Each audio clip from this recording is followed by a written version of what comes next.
Thomas Garrick walked into the Aldgate Biotech lobby on a Tuesday morning in November, with his 8-year-old daughter on his right and a thermos of cold coffee in his left hand. And within 40 seconds of stepping through the glass doors, a man in a charcoal suit told a room full of strangers that he must be lost. 3 hours later, that same man was sitting very still in a plastic chair outside the building's medical station, and Thomas was standing in the center of the assessment floor while Colonel Patricia Moss wrote something in her notebook that she underlined twice. Nobody laughed after that. But Thomas did not know any of that yet. He only knew that it was 6:15 in the morning, and the rain outside was the kind of Vancouver rain that had no urgency to it. Just a permanent gray dripping presence, and that Maisie had eaten half her toast and left the rest on the kitchen table because she was nervous on his behalf, which was something she would never have admitted. He had woken at 5:40, not from an alarm. He did not own an alarm clock anymore. His body had stopped needing one somewhere around his 12th year of shift work, a habit that had outlasted the job by 4 years and showed no signs of leaving. He stood at the kitchen counter in their East Van apartment and made oatmeal and packed Maisie's bag. Her sketchbook, the good colored pencils she kept, in the tin her grandmother had sent from Charlottetown, and the small stuffed rabbit named Clover, that Maisie no longer admitted to needing, but still tucked under her arm whenever she was somewhere new. The vacancy notice was held to the fridge door by a magnet shaped like a maple leaf, the kind sold in airport gift shops. Maisie had put it there 3 weeks ago, pressing each corner flat with her palm as though filing a legal document. She had not mentioned it again. She did not need to. Aldgate Biotech, Director of Corporate Security. $9,200 a month, plus full provincial extended health coverage for the employee and dependents. Thomas had read that last line so many times the paper had softened at the fold. Maisie's pulmonologist had used the phrase manageable with consistent treatment at their last appointment, which was the kind of phrase that meant nothing unless you could afford what the treatment cost. The provincial plan covered the baseline. The baseline was not enough. Thomas had been covering the gap out of pocket since February, and since February, he had been doing the math in his head in the specific way that people do when the math does not come out. He had applied to 4 security firms in the past 8 months. He had listed his training, his clearances, his technical certifications, his decade of work for a federal communications agency, whose name he was not permitted to write in full on a civilian application. What the forms required was a job title, and the title that fit was one he could not use without a 20-minute explanation. What they saw at the bottom of his resume was 4 years of facilities maintenance for a property management company in Burnaby. They saw a man who fixed things in buildings. They did not see what those 4 years had covered, or why he had taken them. None of the firms called back. When the woman who kept Maisie on Tuesday mornings called at 7:10 with a torn ligament and an apology, Thomas stood in the hallway for a moment looking at the door. Then he got Maisie's raincoat from the hook and her backpack from the floor, and knelt to zip it, while she watched him with the particular expression she had inherited from her mother, the one that said she was already ahead of him and was waiting for him to catch up. "Where are we going?" "Dad has something this morning. You're coming with me." She considered this. Will it be boring? Probably, some of it. She nodded and picked up Clover from the couch and tucked the rabbit under her arm. "Okay," she said. She did not ask anything else. The Aldgate building was on West Georgia, glass and steel, the kind of tower that reflected the gray sky so precisely that on overcast mornings it almost disappeared. Thomas pushed through the revolving door at 8:47, with Maisie's hand in his and the thermos in his coat pocket and a canvas messenger bag over one shoulder. He was wearing dark trousers and a navy sweater, both clean, both old. He had considered the blazer he had not touched in 3 years and decided against it. It did not fit the same way it once had. and a thing that does not fit announces itself. The assessment waiting area was a long, bright room off the main atrium. 16 other candidates were already seated. Most wore suits. Several had the broad, composed stillness of men who had spent years in operational roles. A few had the particular energy of former athletes, a readiness about the way they occupied space, as though they might need to stand up on short notice. All of them looked up when Thomas and Maisie walked in. The silence lasted about 3 seconds. A man near the front, dark hair, fitted charcoal suit, the kind of jaw that photographed well, leaned toward the man beside him and said, at a volume that filled the room without effort, "I think recruitment sent this one to the wrong floor. Building maintenance is 2 levels down." Several people smiled, enough of them. Thomas did not look at the man. He scanned the room the way he always scanned rooms. Quickly, left to right, 2 exits, sight lines, no blind angles, and led Maisie to the far corner where a stretch of wall gave him a clear view of both the door and the corridor beyond the reception desk. He sat on the floor with his back to the wall. Maisie sat beside him. He opened her sketchbook to a blank page and handed her the tin of pencils. "Draw whatever you want," he said. She pulled out a gray pencil and began sketching the window. A young woman in Aldgate's reception uniform approached with the careful expression of someone who had been asked to do something difficult. She explained, with genuine politeness, that the space wasn't designed for children. Thomas looked at her. "I understand," he said. "If whoever's running the assessment wants to ask me to leave, I'd like them to do that directly. I'll wait here until then." The woman hesitated. Then she retreated toward the corridor. The large man in the second row, the one whose file would later confirm a name Thomas had already recognized, Liam Buchanan, former JTF2, undefeated in controlled assessment sparring across 9 contract evaluations in 2 years, looked at Thomas once. Not a social glance. A professional one, the kind that took 3 seconds and gathered specific information. Then Liam looked away and returned to the assessment brief in his hands, having concluded, correctly, that the man in the corner with the child was not a competitive concern. On the 4th floor, behind a panel of tinted glass, Fiona Aldgate stood with her arms crossed and watched the room below. She was 34, with dark auburn hair pulled back in a way that was functional rather than styled, and she ran a biotech firm with a current valuation of just under $1 billion, which she had been told repeatedly was impressive for her age. Told by people who said it in a specific way that meant they found it slightly inconvenient. She had been finding ways to be inconvenient since she was 26, and she had not slowed down. Derek Saunders stood beside her with a tablet, and the easy, proprietary calm of a man who had decided 11 years ago that he was the institutional memory of this company and had been acting on that decision ever since.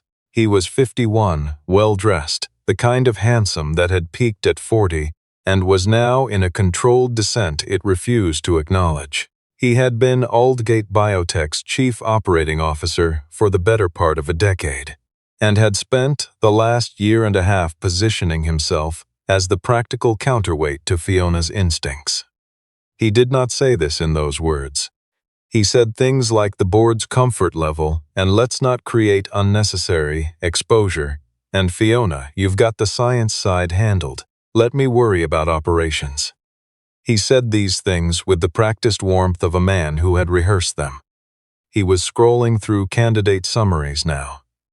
Liam Buchanan was the recommended shortlist. Several others were worth a second round. He recommended cutting 7 before the physical assessment. Fiona was looking at the corner of the room below. "The man on the floor," she said. "Thomas Garrick. What does his file say?" Derek scrolled. "Facilities maintenance, Burnaby. Before that, some kind of federal communications work, but the details are sparse. Possibly clerical. There's a gap we couldn't fill." He paused. "Honestly, Fiona, I'm not sure how he cleared the initial screen. I can have someone." "Leave him in," she said. Derek made a note on his tablet. He did not ask why. He had learned that asking why produced answers that complicated things he preferred to keep simple. Fiona did not explain herself. She looked at the man on the floor, who was watching the room with the precise and unhurried attention of someone for whom awareness had become involuntary, and then she went back to her desk. The first assessment round ran in a fourth-floor conference room. Colonel Patricia Moss, retired Army Signals Intelligence, consultant to 3 firms in the Pacific region, author of the assessment framework Altgate was using, distributed a printed scenario. Controlled breach.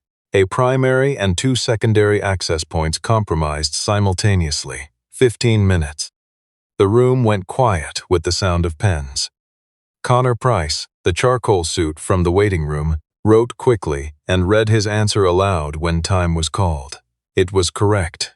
It was by the manual correct, the kind of answer that scores well on paper and holds up in a debrief. He looked around the room after he finished, collecting the nods. Liam Buchanan wrote 8 lines, turned his paper over, and waited without expression. Thomas Garrick wrote his response in the first 10 minutes. Then he spent the remaining 5 writing a half-page addendum. The specific HVAC ventilation access points in the building's mechanical schematic, which he had reviewed on the city permit database the previous evening, and why a coordinated breach on all 3 primary points would require inside coordination with someone who had authorized maintenance access, and what the access log anomalies would look like 24 hours before the event. Colonel Moss moved through the papers at the end. She stopped at Thomas's. She read it once, then read the last paragraph again, and placed it on the table differently from the others, face down, but to the side, and moved on without comment. Thomas noticed he did not react. Maisie, meanwhile, was in a small room down the corridor where Jade Okonkwo, Fiona Aldgate's assistant, 29, with the particular competence of someone who had decided very early to make herself irreplaceable, had offered to sit with her during the assessments. Maisie had accepted this with gravity, spread her sketchbook on the table, and returned to the window drawing. After some time she looked up at Jade. "Is my dad going to get this job?" Jade thought about it carefully. "I'm still finding out," she said. Maisie looked back at her sketch. "He's good at things people don't notice," she said. It was not a brag. It was a statement of observable fact from someone who had been observing for 8 years. The physical assessment ran in the basement. Timed load carry, pull-ups, sprint circuit, reaction console. Thomas placed 5th overall, Connor Price placed 3rd, Liam Buchanan placed 1st and was not breathing hard. When the reaction console ran its sequence, irregular light panels, strike corresponding pad, Thomas logged a response time of 0.21 seconds. The technician looked at the number, reset the board, and ran it again. Thomas logged 0. The technician wrote it down, said nothing, and stared at his clipboard for a moment longer than the column required. Connor Price, standing 4 feet away, toweling his hands, looked at the number on the board. He looked at Thomas, who was already moving toward the water station. Connor's expression changed the way a room changes when the temperature drops 2 degrees before you've consciously registered the cold. The sparring assessment was last. Colonel Moss explained the parameters: control, neutralize, economy. Points for technique and resolution time. Liam Buchanan would serve as the assessment anchor. Liam went through the first 4 challengers with the clean, patient efficiency of a man who found the work familiar. A former RCMP tactical officer lasted 41 seconds. A private contractor from Alberta lasted 38. The 4th challenger lasted 22 and sat on the mat afterward looking at the ceiling, with the expression of someone recalibrating what they thought they knew. Nobody in the room spoke during this. The kind of quiet that settles when a group has collectively understood something it cannot unsay. Connor Price went 5th. His footwork was precise and his timing was sharp, and he had clearly spent real hours in a real gym with a real coach. He lasted 34 seconds before Liam found the gap in his outside guard and closed it with the efficiency of a man finishing a sentence he had started 3 exchanges earlier. Connor rose, smoothed his jacket, and his eyes moved across the room and settled on Thomas Garrick the way a tide settles on a particular piece of shore. "Hey," the word carried the room. "Single dad, you're up next, or did you need to check on your kid first?" A few people produced sounds adjacent to laughter, fewer than before. Thomas set down his water. He walked to the center of the mat. He removed his watch, a plain digital watch, the kind sold at the counter of a Canadian Tire, scratched from 4 years of physical work, and placed it carefully at the mat's edge. Then he stood with his hands loose at his sides and looked at Liam Buchanan. Liam came from Thomas's left, which was where he always started. He was 6'1", 210 pounds, and he moved with the economy that comes from 10,000 hours of repetition becoming fluent. He initiated a standard collar and sleeve entry, reading resistance before committing weight. His hands found their positions. Thomas's right hip dropped 1/4 of an inch, not a flinch. A geometric adjustment, a small change to the frame that completely altered what Liam's left hand had to push against, because the shoulder it was engaging had shifted to a position that existed outside the entry's intended geometry. Liam's instinct told him to step his back foot and drive through the center line. He stepped. He drove. Thomas let him. Specifically, Thomas let Liam's forward momentum carry past his own center line while Thomas moved laterally by 8 inches, a small distance with large consequences, because a man of Liam's size, once fully committed to a direction and finding no resistance, arrives briefly and entirely at a place he did not plan. Thomas's right foot placed itself not as a sweep but as a fact. Liam went down in a controlled line, guided down, Thomas's right hand on his collar and his left on Liam's wrist at an angle that communicated simply and completely that the available options had been reduced to 1. 9 seconds from first contact. The basement gym was completely silent. Liam breathed steadily. He was a man who had been in enough real situations to know the difference between a technique and the person behind it. And what had just been done to him was not technique in the usual sense. He turned his head slightly. He said, very quietly. Thomas said nothing. He released Liam's wrist and stood and offered his hand. Liam looked at it for a long moment. Then he took it. In the corridor outside the gym, Maisie stood on her toes against the small rectangular window. In the door, Clover pressed to her chest. She had heard the silence through the door before she saw anything. Now she could see her father standing in the center of the mat and everyone else standing very still around him. "He didn't lose," she said. Jade stood behind her, looking over the top of Maisie's head through the same window. "No," Jade said, "he didn't." Maisie turned around and held Clover up and looked at the rabbit's face. "I told you," she said, quietly, as an announcement to Clover rather than to Jade. 35 minutes later, on the 6th floor, Fiona Aldgate sat at her desk with a file that was not the file Derek had sourced. The firm's security protocol authorized a federal background query for any candidate whose assessment scores fell outside normal parameters. Thomas Garrick's reaction time and his scenario addendum had both triggered the flag. Fiona had signed the secondary request herself, using her direct authorization code rather than routing it through operations. What came back was not sparse. What came back was a clearance indicator that required a third-party confirmation and produced, after 40 minutes, a document that Fiona read twice in full and once more at the 3rd page. Thomas Garrick, Technical Surveillance Countermeasures Specialist, 12 years with the Communications Security Establishment. 2 extended deployments in advisory roles, 3 internal commendations. 1 operation marked classified, details restricted to personnel with specific authorization.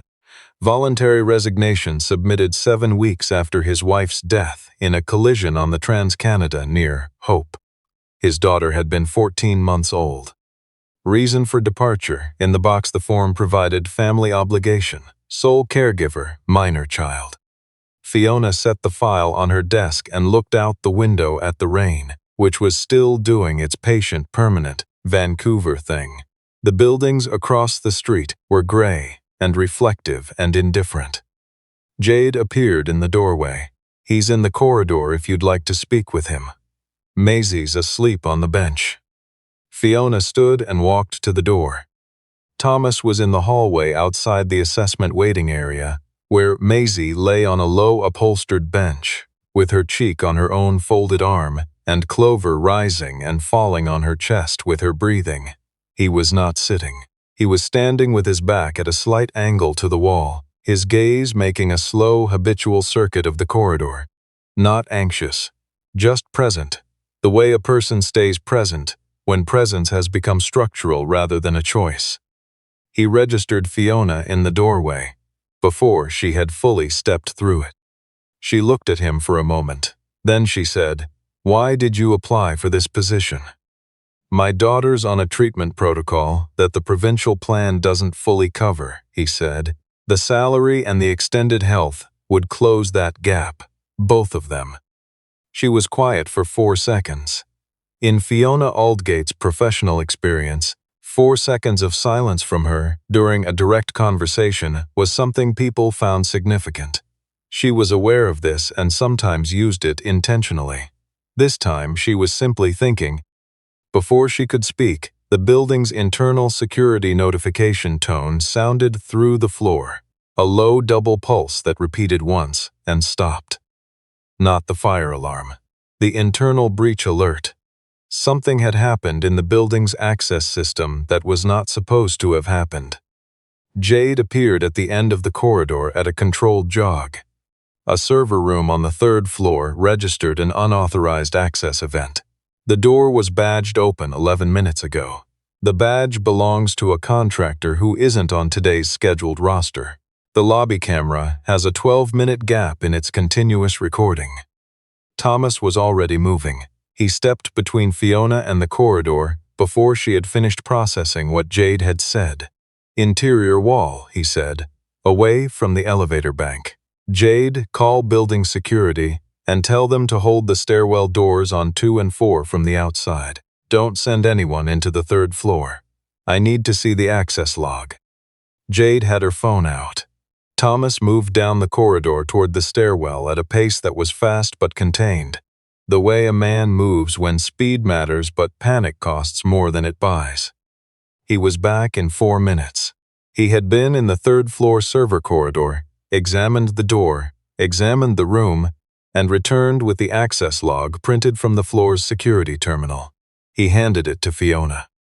"The contractor badge that opened the door was issued to a facilities vendor," he said. "The vendor was added to the building access roster 19 days ago. The card was used twice before today, both times during hours, when the floor's primary security camera was in its scheduled maintenance window. Whoever did this knew the camera schedule." Fiona looked at the log. "The camera schedule isn't public." "No," Thomas said, "it wouldn't be." "Who has access to it?" He looked at her steadily. "Who authorizes contractor badge provisioning in this building?" She held the log and was quiet. Thomas noticed she was not asking a question she did not already know the answer to. Derek Saunders arrived from the elevator then, jacket buttoned, expression calibrated with precision to the exact frequency of concerned colleague, serious but composed, attentive without panic. "Fiona," he said, "I just heard. Are you all right? I want you to know I've already been in contact with the access management team. We're tightening the contractor verification process immediately.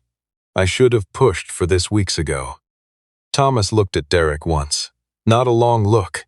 It gathered what it needed and moved on, the way a scan gathers information rather than renders judgment. Derek held the look for a moment with the smooth, practiced ease of a man accustomed to rooms. Then he turned his attention back to Fiona with the particular warmth of someone managing a relationship. Thomas turned back toward the access log and said nothing. Fiona noticed the look. She did not comment on it then. Building security arrived and took statements. The server room was found undisturbed. The access event appeared to have been an entry-only breach. No data pulled, no hardware touched, which meant either the person had been interrupted or the server room was not the actual target. Thomas was thanked. The word used was thanked. Not contracted, not retained. The assessment process would conclude by morning. He collected Maisie, who had woken when the security team arrived, and was now alert, and watching the uniformed people move through the corridor with the careful, systematic attention she applied to most things she had not previously encountered. In the elevator, she looked up at him. Did something go wrong? Someone got somewhere they shouldn't have been, he said. We're working on it. She took his hand. They rode down in silence. He was back in the building at 8:20 that evening. He had told himself on the drive home that he was going to make dinner and go to bed and let the process conclude in the morning. He had made dinner. He had not gone to bed. He had sat at the kitchen table while Maisie slept and looked at the printed access log he had been allowed to keep. And the detail that would not leave him alone was not the contractor badge or the camera gap. It was the length of the gap. 12 minutes. A 12-minute gap in a lobby camera's continuous recording was not a glitch.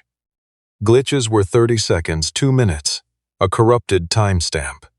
12 minutes was deliberate. 12 minutes was someone who knew how to access the camera's recording buffer and understood exactly how much time they needed. That was not a contractor who had been inside the building for 19 days. That was someone who had been inside the building's systems for much longer. He called Jade from the building's parkade on the east side. She answered on the second ring. The lobby camera gap is 12 minutes, he said. How many people in this organization have direct access to the lobby camera's recording software, not the footage, the software? A pause. I'd have to pull that from the IT access log, but off the top of my head, it's not many. Facilities, the IT lead, and whoever they've granted administrative access to. Who authorizes IT administrative access? A longer pause. Operations, she said. Garrick authorizes it. Thomas stood in the parkade and looked at the eastern support column. He had clocked the camera bracket on his first circuit of the level earlier that day. He had not said anything then, because he needed a second pass to be certain. The bracket had been adjusted, tilted approximately 12 degrees, a small change, a hex key, and 30 seconds, cutting a blind zone into the coverage area directly in front of the primary elevator bank. He called Jade back. Camera on the east column in the parkade has been physically adjusted. Don't send anyone down. Pull the physical access log for the parkade level for the past 48 hours. She pulled it while he was still on the line. The bracket had been adjusted at 4:53 the previous afternoon, using a key card assigned to the same facilities contractor who had accessed the third-floor server room. The contractor's badge had been provisioned 19 days ago. The authorization signature on the provisioning form belonged to Derek Saunders. Fiona came down with Liam Buchanan at 9:40, crossing from the elevator into the parkade's second level. Thomas was already there, leaning against a concrete pillar, watching the east end of the row. Liam's hand moved before he had consciously processed who he was looking at. Then Thomas raised one open palm, unhurried, and said quietly, "It's me." Liam's hand dropped. He exhaled once through his nose. "Camera on the east column is adjusted," Thomas said. 12-degree tilt. Blind zone at the elevator bank 16 feet across. Created yesterday at 4:53. Same contractor as the server room. Fiona looked at him. "You came back." "The camera gap was 12 minutes, he said. "That's not a glitch, and it's not a contractor who's been here 19 days. Someone with deep system access helped set this up. I wanted to see the physical camera myself." "You're not on the payroll," she said. "I know." From the edge of the blind zone, 2 men came out of the shadows between vehicles, moving fast. Heads down, dark jackets, the directional certainty of people who had been told exactly where their target would be and when. Liam moved. Thomas moved left, cutting the angle between the 2 men and Fiona. He placed her against the concrete wall behind him with one hand, a single motion, efficient and impersonal, the way you shut a window against incoming weather. Liam took the first man. Thomas took the second. It was over in 13 seconds. Both men were face down on the parquet floor when the building security team came through the stairwell door 40 seconds later. Thomas and Liam were standing. Fiona had not moved from the wall. She was breathing steadily. Her jaw was set. Her hands were flat against the concrete behind her. When Thomas came back to her, she looked at him for a moment. "They knew exactly where I'd be," she said. "Which elevator, which level?" "Yes," he said. "The only person who knew my schedule for tonight, other than Jade, was Garrick." Thomas said nothing. It was not a question. In the morning, Jade filed a formal request with the firm's legal team, under Fiona's direct authorization. The contractor payments traced to a numbered holding company registered in Ontario. The holding company shared a mailing address with a private equity group that had made 4 acquisition offers to Aldgate Biotech over the past 16 months. Each one declined by Fiona, each negotiation attended by Derek Saunders as the sole internal representative. There was also a call log, 14 seconds. Derek's number to an unregistered device. The content of the recording confirmed the timing of the camera adjustment and the parquet setup. Jade had obtained it through the firm's internal investigation authority, which Fiona had signed at midnight. It was clean, it was legal, it was enough. The board convened at 2 o'clock. Derek Saunders arrived in a dark suit, with the composed readiness of a man who had run the scenario enough times to have a response prepared for every branch. He sat across from Fiona and 2 board members and folded his hands on the table. Fiona placed the access provisioning log in front of him, then the contractor payment records, then the holding company registration, then the call recording. She laid each document in sequence without commentary, the way you put cards on a table. Derek's composure held through the first document. It held through the second.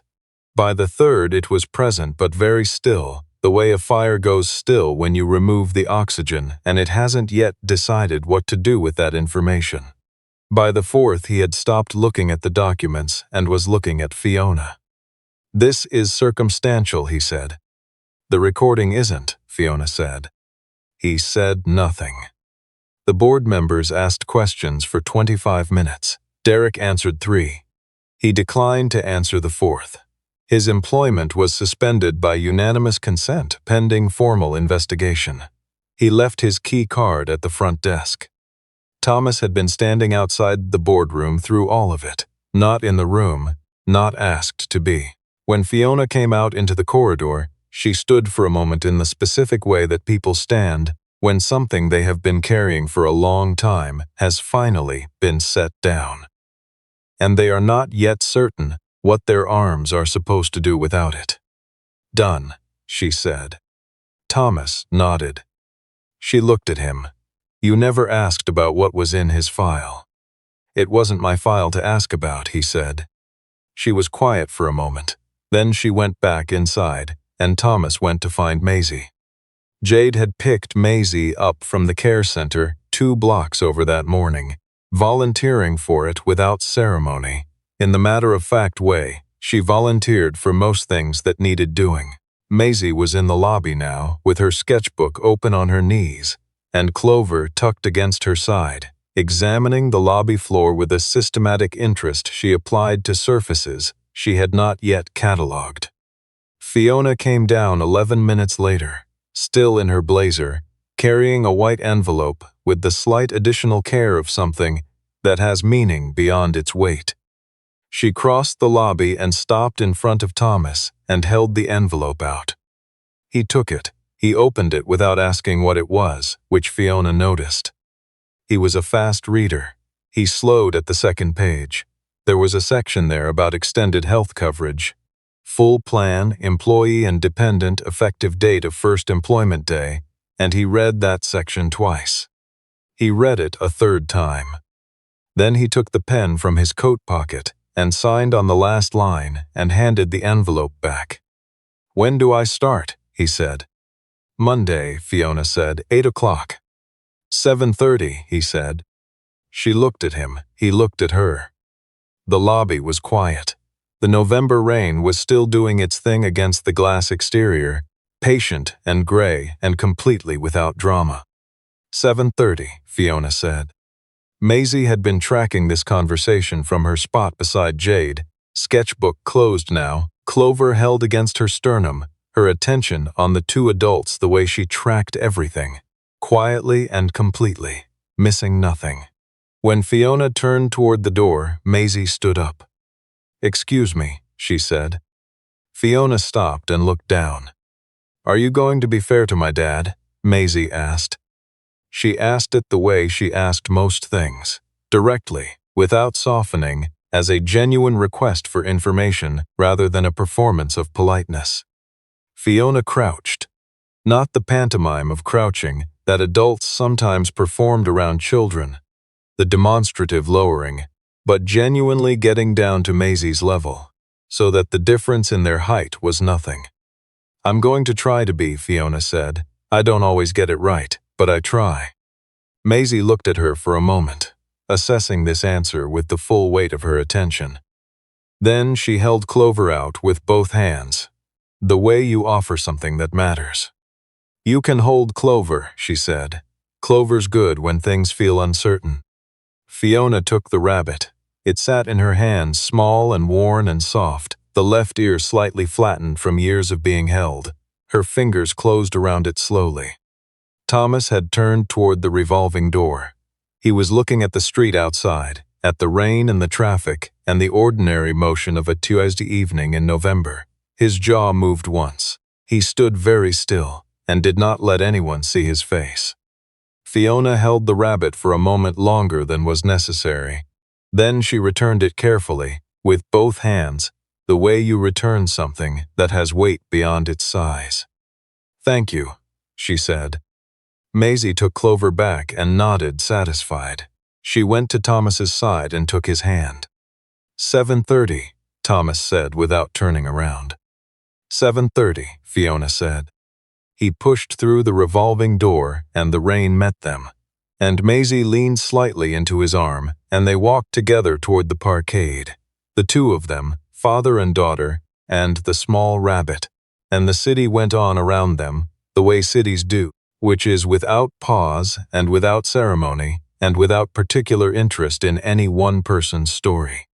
Behind them in the lobby, Fiona Aldgate stood alone for a moment, with her arms at her sides, watching the revolving door settle from their passage. She did not move toward the elevator for a little while. Thomas Garrick had walked into that building in the rain with his daughter and a cold thermos and nothing on his resume that could say what he actually was. He had not come to prove anything to anyone in that room. He had come because a piece of paper on his fridge had a line about health coverage that he had traced over with a finger so many times the paper had softened at the fold. And that line was the whole of it. The entire reason, which was also the most sufficient reason there was. He had spent 4 years invisible by choice, learning how to be a father the way he had learned everything else. By paying close attention and not wasting motion. He had built something small and careful out of the wreckage of the life before, and it had held, and now it had a new piece in it. A piece that meant the morning routine could continue without the arithmetic that lived quietly behind it. He had not told Maisie yet about the coverage. He would tell her at breakfast. She would probably look at him over her oatmeal with her mother's eyes and say something precise and return to her spoon, because that was how she was. And he would look at the table for a moment and be grateful in the way that people are grateful when the thing they needed most arrives so quietly that it almost doesn't feel real. He held her hand and they walked into the parkade and found the car and drove out into the rain and the long ordinary evening, and the city closed around them, like water closing around a stone, and went on.